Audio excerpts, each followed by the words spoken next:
Benar kata Rasulullah, hari ini Pak, di tubuh kerajaan Arab Saudi sudah mulai kuat-kuatan. Ini sudah mulai membuat kubu, ini membuat kubu, dan duit bermain. Pasukan-pasukan bayaran sudah mulai disewa di mana-mana, chaos dan keributan dirancanakan. Susah keadaan Raja Salman sekarang ini Bapak. Sudah ada rencana perebutan kekuasaan, bahkan ada upaya memberacuni dan membunuh Raja Salman. Padahal nggak pun dibunuh, beliau sudah sangat tua, beliau sudah sangat sepuh, dan sudah ada penyakit-penyakit permanen di tubuhnya. Tapi begitulah Pak, tidak ada seorang pun dari mereka bertiga yang berkuasa, karena Al-Mahdi lah yang akan memimpin. Menandakan apa ini? Dekat atau jauh lagi? Camkan ini baik-baik.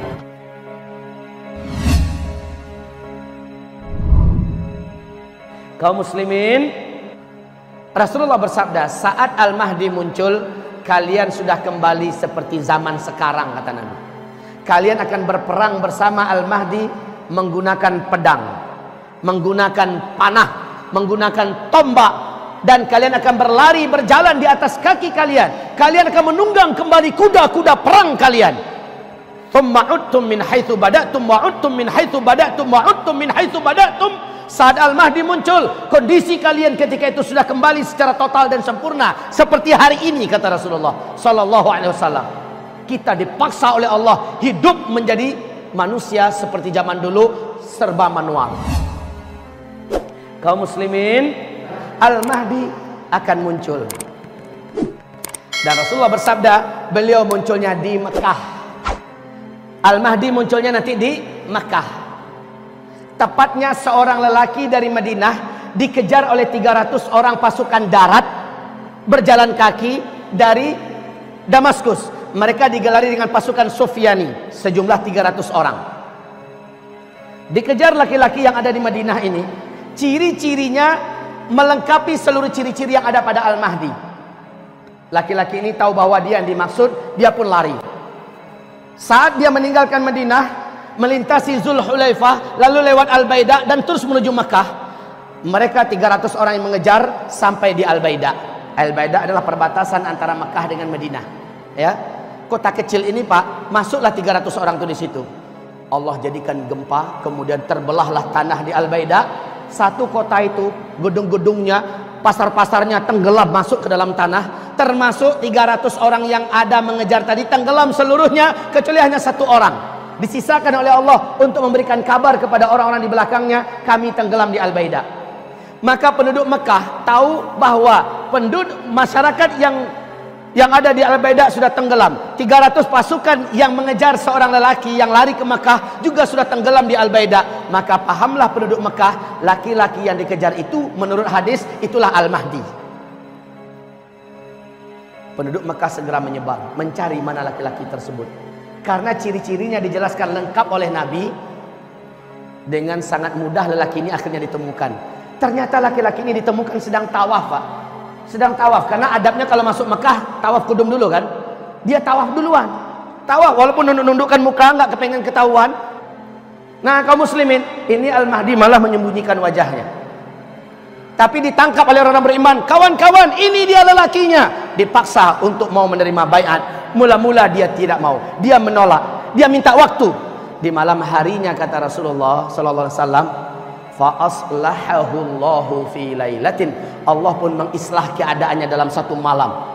Al-Mahdi yang sebenarnya memang dialah Al-Mahdi tidak mau, sebenarnya dia tidak mau, tapi Allah kuatkan hatinya dalam satu malam sehingga dia besoknya siap untuk dibaiat. Allah jadikan dia memiliki kemampuan kepemimpinan yang sebelumnya dia tidak punya. Aslahahu Allah fi lailah. Allah berikan dia bekal-bekal kepemimpinan. Allah berikan bagaimana cara menyatukan dunia, bagaimana cara menaklukkan musuh-musuh, bagaimana cara bla bla bla diajarkan oleh Allah dalam satu malam. Fa aslahahu Allah fi lailah. Di Mekah, tepat di antara rukun Hajar Aswad dengan Maqam Ibrahim, disitulah dia menerima baiat. Kaum muslimin, selanjutnya menjelang Al-Mahdi keluar, akan wafat terlebih dahulu seorang raja Arab penguasa Mekah dan Madinah. Mekah Madinah itu di mana letaknya? Saudi, bukan di Kuwait, bukan di Uni Emirat Arab, di Saudi. Wafat seorang raja Arab. Wafat seorang raja Arab Saya bacakan hadisnya berikut ini. Yaqtatilu inda kanzikum thalathah. Apa arti thalathah? Akan saling bergaduh, akan saling ribut, akan saling bercanggah, akan saling bertengkar, jatuh menjatuhkan, bahkan mungkin mengarah kepada perang. 3 orang putra khalifah atau putra raja ketika meninggal seorang raja pemimpin Mekah Madinah.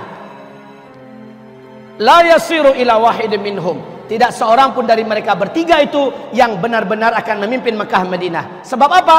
Rasul bersabda, kepemimpinan Mekah Madinah akan langsung digenggam dan dipegang oleh keturunan kandungku dari ahlul baitku, Al-Mahdi. Raja apa yang meninggal di Arab Saudi kemarin? Raja Abdullah dalam usia 90 tahun, bulan Januari 2015.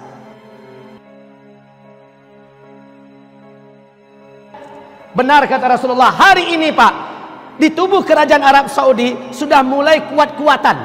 Ini sudah mulai membuat kubu, ini membuat kubu, dan duit bermain. Pasukan-pasukan bayaran sudah mulai disewa di mana-mana, chaos dan keributan dirancanakan. Susah keadaan Raja Salman sekarang ini Bapak. Sudah ada rencana perebutan kekuasaan, bahkan ada upaya memberacuni dan membunuh Raja Salman. Padahal nggak pun dibunuh, beliau sudah sangat tua. Beliau sudah sangat sepuh dan sudah ada penyakit-penyakit permanen di tubuhnya.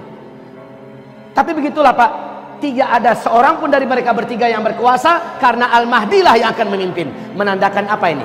Dekat atau jauh lagi? Camkan ini baik-baik.